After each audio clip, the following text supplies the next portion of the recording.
Hello guys, Mohit Sharma this side. I am IA professional and I have been experience of 7 years in internal audit, and I did most of the client of tier 1 companies of India. Basically you can consider that Adani, Tata, Birla and most of the top tier 1 companies of India. So today I want to share my experience during the 7 years journeys as an auditor. What are the challenges I have faced in my during my tenure, and what are the key things you should keep kept in your mind while doing an internal audit. So firstly I need to discuss that there are, for IA perspective we have divided the organization processes into some categories.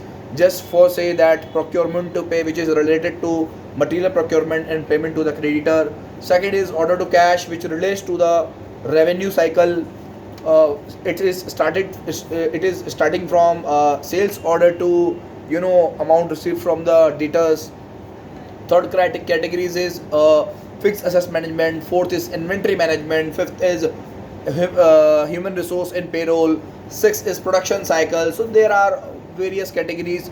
So in that category we have divided the processes in for doing internal audit.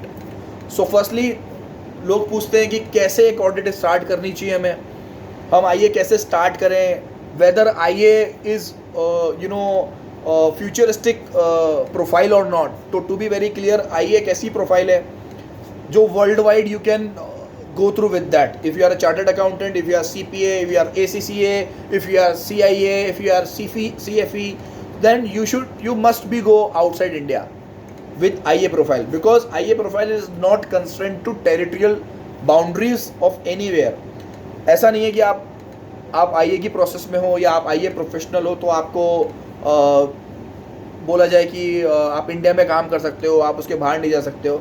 आईए professionals के लिए एक benefit बहुत अच्छा है जो मैं बताता हूँ कि आप इंडिया के साथ साथ बाहर भी काम कर सकते हैं. Even you can go for Canada, US, Dubai in all that. Dubai is not settle for auditing now. Dubai is undergoing the process of making their accounting very well. So you must go for Dubai. You must go for not for Dubai. You must go for Canada and US. So क्योंकि process जो है वो across industry, across world same रहता है. कोई process change नहीं होता. एक दो प्रोसेस एड ऑन हो सकता है बट स्टैंडर्ड प्रोसेस स्टैंडर्ड ही रह सकता है. ठीक है. But if you are having a profile of statutory audit and tax audit, so this is territorial profile. Are you getting my point? My point is, अगर आप स्टैच्यूटरी ऑडिट कर रहे हो, यदि आप टैक्स ऑडिट कर रहे हो, तो ये ऑडिट जो होती है, ये ऑडिट एक इंडिया की बाउंड्रीज तक है. ये ऑडिट आप उन्हीं कंपनी से कर सकते हो जिस पे कंपनीज एक्ट एप्लीकेबल है, जिस पे इनकम टैक्स एक्ट एप्लीकेबल है. ये प्रोफाइल आपको एक टेरिटरियल बाउंड्रीज प्रोवाइड करती है. इसका मतलब कि आप इस प्रोफाइल में अगर हो, स्टैच्यूटरी ऑडिट में हो, टैक्स ऑडिट में हो, तो आप इंडिया में ही काम करने के लायक हो. Although you can go anywhere across the world, but अगर आप 5 साल, 4 साल, 10 साल आप इस फील्ड को दे देते हो, इस एरिया को दे देते हो, आई मीन स्टैच्यूटरी ऑडिट को या टैक्स ऑडिट को, तो आप बाहर जाने में आपको डिफिकल्टीज फेस करनी पड़ सकती हैं. बट आईए के केस में ऐसा नहीं है. आईए के केस में जितनी मैंने आपको प्रोसेस बताई, प्रोक्योरमेंट टू पे बताया, ऑर्डर टू कैश बताया, ह्यूमन रिसोर्स ऑन पेरोल बताया, इन्वेंट्री मैनेजमेंट बताया, फिक्स असेट्स मैनेजमेंट बताया, ट्रेजरी मैनेजमेंट बताया, प्रोडक्शन मैनेजमेंट बताया. ये process across industry, across world, across organisation, across nature, an number of countries, it will be the same. There must be a changes in one or two processes. It might be a chances there are some less process, there are more process, but more or less all the process across industry, across boundaries, across countries will be the same. So हम आज start करते हैं कि आइए करना कैसे चाहिए. तो आइए करने का सबसे सिंपल रूल है. सी बेसिकली आइए के लिए आपको रेफर करना पड़ेगा if you are working for the Indian clients, कि whether the internal audit is applicable onto the company or not. So in listed company there is a critical definition defined by Companies Act. Listed company पे applicable होता है. Unlisted public companies के लिए और private companies के लिए अलग definition है, वो मैं यहाँ डिस्कस नहीं करूँगा because it is a theoretical part. So we will discuss this separately. But अगर आपको आईए स्टार्ट करना है तो आईए स्टार्ट करने का सबसे पहला रूल ये है कि जैसे आप प्रोक्योरमेंट टू पे की ऑडिट कर रहे हो, ठीक है, तो प्रोक्योरमेंट टू पे की ऑडिट करने के लिए आपको करना क्या है। अगर आपको आपका सीएनएन नहीं बता रहा है, अगर आपको आपके पास कोई एग्जिस्टिंग डेटा नहीं है, आप फर्स्ट टाइम आईए कर रहे हो और आपको कोई भी हेल्प करने वाला नहीं है, तो आप मेरा ये वीडियो देख के आपको बहुत हेल्पफुल होने वाला है। तो इस वीडियो में करेंगे क्या अपन, इस वीडियो में मैं आपको बताऊंगा कि कैसे एक ऑडिट को इनिशिएशन से लेकर completion, I mean completion for that is completion means report drafting तक, ये मैं आपको बताऊंगा कि कैसे एक उस एरिया को अपन क्लोज कर सकते हैं, टू अंडरस्टैंडिंग दिस 5 और 10 और 15 मिनट्स वीडियो। सो अगर मैं आपको बात करूं, आपको प्रोक्योरमेंट टू पे की ऑडिट करनी है, तो प्रोक्योरमेंट टू पे में क्या होता है, प्रोक्योरमेंट टू पे में ये होता है कि जो भी मेरा रॉ मटेरियल रिक्वायर्ड है, जो भी इन्वेंट्री मेरे को रिक्वायर्ड है, वो मैं प्रोक्योर करूंगा और उससे रिलेटेड जो प्रोसेस रहेगी और वेंडर को जो पेमेंट करने वाला हूँ उसके अंदर जितनी भी प्रोसेस आएंगी, उसके अंदर जितने भी ट्रांजेक्शन होंगे, वो मैं प्रोक्योरमेंट टू पे में कवर करता हूँ। तो पहले जब मैं स्टार्ट करूँगा ऑडिट प्रोक्योरमेंट टू पे की, तो सबसे पहले मेरे दिमाग में क्या चीज़ आनी चाहिए, मेरे दिमाग में एक चीज़ आनी चाहिए कि यार जिस भी कंपनी की XYZ लिमिटेड की मैं प्रोक्योरमेंट टू पे की ऑडिट कर रहा हूँ, तो मुझे क्या करना चाहिए, मेरा पहला स्टेप क्या होगा। So there is a step number 1 which is आपको ये जो भी प्रोक्योरमेंट टू पे की जो प्रोसेस ऑनर्स है, अब आप मुझसे पूछोगे प्रोसेस ऑनर्स क्या होता है, क्योंकि हो सकता है फ्रेशर पूछ सकते हैं प्रोसेस ऑनर। सो मैं कुछ यहाँ पे टर्मिनोलॉजी यूज़ करूँगा, उसका मैं आपको डिस्क्रिप्शन देता जाऊँगा वीडियोज़ में साथ साथ। तो प्रोसेस ऑनर मतलब क्या होता है, प्रोसेस ऑनर मतलब जो उस प्रोसेस को कर रहा है, जो उस प्रोसेस को एग्जीक्यूट कर रहा है, ठीक है। तो प्रोसेस ऑनर यहाँ के केस में क्या हो गया, प्रोक्योरमेंट टू पे के लिए मैं किसके पास जाऊँगा, मैं जाऊँगा परचेज डिपार्टमेंट के पास, ठीक है। मैं परचेज डिपार्टमेंट के पास जाऊँगा, परचेज डिपार्टमेंट से पूरा प्रोसेस समझूंगा। मेरा पहले स्टेप क्या होगी, मैं उससे इनिशियल डिस्कशन करूँगा।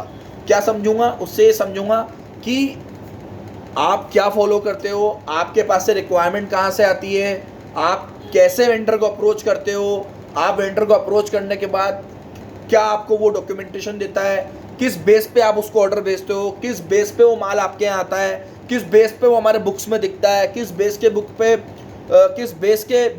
किस बेस पे वो आप वेंडर को पेमेंट करते हो, ये सारी चीज़ें आप उससे पूछोगे।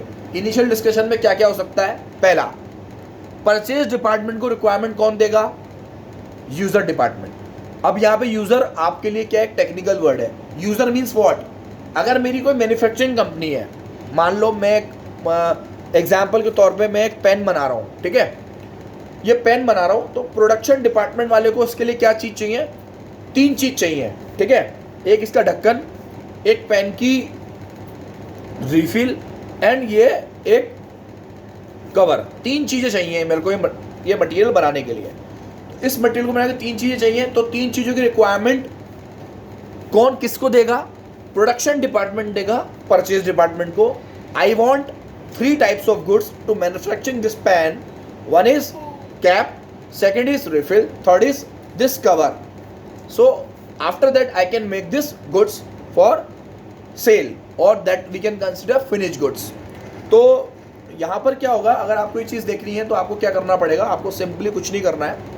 आप एज ए यूजर डिपार्टमेंट, जो यहाँ पर प्रोडक्शन डिपार्टमेंट है, वो किसको रेस करेगा ये क्वेश्चन, वो रेस करेगा स्टोर डिपार्टमेंट को। स्टोर डिपार्टमेंट क्या बोलेगा, देखो भाई हमारे पास तो इस आपको कितने चाहिए, क्वांटिटी चाहिए 1000 क्वांटिटी चाहिए। स्टोर डिपार्टमेंट बोलेगा मेरे पास तो 200 पड़े हैं, अब 800 कहाँ से लाऊं। स्टोर डिपार्टमेंट ही सोचेगा मैं 800 कहाँ से लाऊं। किसने किससे बात करी, प्रोडक्शन वाले ने स्टोर डिपार्टमेंट से बात करी कि भैया मुझे आगे आने वाले 1 महीने में 1000 पेन बनाने के लिए 1000 क्वांटिटी रिफिल की चाहिए, तो वो मुझे दो।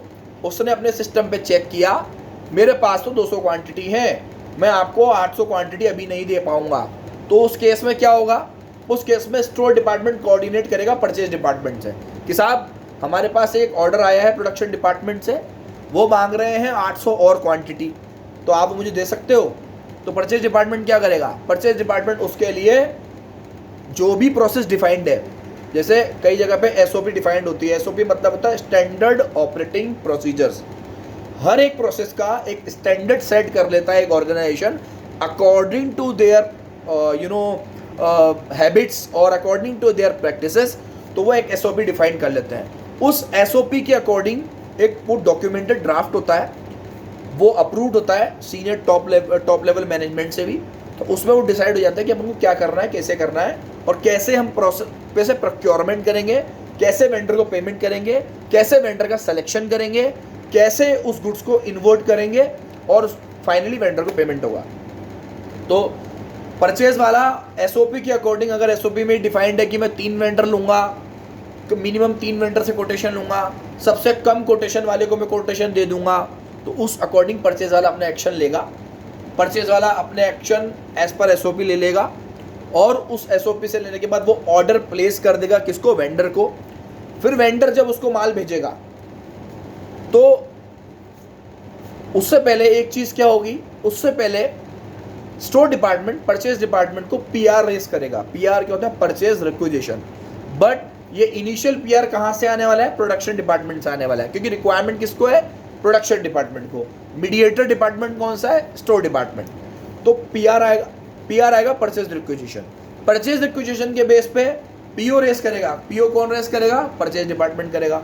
परचेज डिपार्टमेंट पीओ रेस कर देगा, उसमें टर्म्स डाल देगा, कितने दिन में ये माल आएगा, क्या रेट डिसाइड हुई है, कितनी क्वांटिटी में चाहिए, क्या डिलीवरी पीरियड लगेगा, क्या इसमें फ्रेट इंक्लूड है, एक्सक्लूड है, कौन कौन से टैक्स इंक्लूड है, ये गुड्स कहाँ जाएगा, ऑल दो सारी कंडीशन उसमें मेंशन होनी चाहिए और होती है। फिर ये चल जाएगा वेंडर के पास। So according to the schedule of delivery ये गुड्स हमारे ऑर्गेनाइजेशन में या हमारी कंपनी में आएगा। हमारी कंपनी में आने के बाद क्या होने वाला है, हमारी कंपनी में आने के बाद वो डायरेक्ट जाएगा पहले सिक्योरिटी गेट पे। सिक्योरिटी गेट उसको अप्रूव करेगा, हाँ ये माल हमारी कंपनी से रिलेटेड आया है। फिर वो जाएगा स्टोर्स में, स्टोर इन्वर्ट करेगा कि हाँ मैंने 800 रिफिल का ऑर्डर XYZ ABC वेंडर को दिया था, ये मेरे 800 रिफिल आई है, मेरे आगे काम आने वाली है। ठीक है, तो यहाँ पर ये चीज़ खत्म हो जाएगी। उसके बाद इन्वर्ट होने के बाद ऑटोमेटिकली उसका स्टॉक अपडेट हो जाएगा, किसका, स्टोर डिपार्टमेंट का। स्टोर डिपार्टमेंट प्रोडक्शन वाले को बोलेगा कि देखो आपने 800 मांगी थी, 800 क्वांटिटी आ गई है, 200 मेरे पास पड़ी, 1000 क्वांटिटी आ गई है, अब आपको मैं प्रोडक्शन के लिए दे सकता हूँ। ये चली गया, ये कसके बाद जाएगा। फिर स्टोर डिपार्टमेंट प्रोडक्शन डिपार्टमेंट को ये जो इन्वेंट्री है किसकी, रिफिल की, ये इशू कर देगा ताकि वो अपनी प्रोडक्शन प्रोसेस को रन अप कर सके। उसके बाद according to the terms in the purchase order vendor को पेमेंट हो जाएगा। अब वेंडर को पेमेंट यहाँ से नहीं होगा, वेंडर को पेमेंट कौन करेगा, अकाउंट्स एंड फाइनेंस डिपार्टमेंट। हर चीज़ का एक प्रोसेस होता है, हर चीज़ का एक तरीका होता है। इसीलिए आईए जो होता है, आईए से आपको प्रॉपर अंडरस्टैंडिंग होती है ऑपरेटिंग एक्टिविटीज़ की, एक ऑर्गेनाइजेशन की प्रोसेसेस की, आपको बिजनेस नॉलेज मिलती है, आपको प्रोसेस का बोलते हैं तो ज्ञान होता है। हर चीज़ आपको बिल्कुल क्लैरिटी से समझ में आती है यदि आपने डेप्थ में इंटरनल ऑडिट की है किसी भी ऑर्गेनाइजेशन की। ठीक है, तो अब इसके बाद क्या होगा, स्टोर डिपार्टमेंट जो उसका इनवॉइस आया है वो इनवॉइस को पास ऑन करेगा अकाउंट्स एंड फाइनेंस में। अकाउंट्स फाइनेंस क्या चेक करेगा, अब जैसे मैं अकाउंट्स एंड फाइनेंस में काम करता हूँ तो मेरे लिए क्या इंपॉर्टेंस है, मेरे लिए इंपॉर्टेंस है मैं जो भी पैसा पे कर रहा हूँ वेंडर्स को, वो पैसा जिनायन होना चाहिए, वो पैसा एक्चुअल में मेरी सर्विसेज या गुड्स जो रिसीव हुआ है उसके लिए ही होना चाहिए। अब उसको चेक करने के लिए मुझे क्या चेक करना होगा, मैंने आपको बताया था इनिशियली पीआर आया होगा, स्टोर्स कौन देगा, स्टोर देगा किसको, परचेज डिपार्टमेंट को। तो उसमें पीआर की कॉपी होनी चाहिए, उसमें परचेज ऑर्डर की कॉपी होनी चाहिए, उसमें कोटेशन कंपेरेटिव स्टेटमेंट, जैसे मैंने बताया था कि अगर उनकी एसओपी में 3 लोगों से कोटेशन मिनिमम लेना है तो QCS बना होना चाहिए। QCS क्या होता है, कोटेशन कंपेरेटिव स्टेटमेंट। फिर उसमें जो L1 है, लोएस्ट वन को हमने कोटेशन दिया, हमने ऑर्डर दिया, उसकी डिटेल होनी चाहिए, जो आपको QCS से मिल जाएगी, कोई प्रॉब्लम नहीं है उसमें। उसके बाद जब वो गुड्स आया, इन्वर्ट हुआ, तो इन्वर्ट के केस में आपको वो देखना पड़ेगा, इन्वर्ट में GRN बनता है, क्या बोलते हैं उसको, GRN, गुड्स रिसिप्ट नोट, जो कौन बनाएगा, स्टोर डिपार्टमेंट बनाएगा। ठीक है, कई जगह पे क्या होता है, लोड की वजह से ये राइट असाइन हो जाते हैं सिक्योरिटी डिपार्टमेंट को, वो लोग भी GRN बना देते हैं, बट उसकी एक्चुअल रिसिप्ट की एंट्री सिस्टम में जहाँ पर SAP यूज होता है वहाँ पर कौन करता है, स्टोर डिपार्टमेंट करता है, ठीक है। सो बेसिकली अगर मैं समझने बैठूं तो उसमें क्या होना चाहिए, उसमें एक ही चीज़ होती है, पीआर चेक करेंगे, परचेज ऑर्डर चेक करेंगे, कोटेशन कंपेरेटिव स्टेटमेंट चेक करेंगे, और वेंडर से जो गुड्स आया उसका जीआरएन चेक करेंगे, वेंडर का इनवॉइस चेक करेंगे।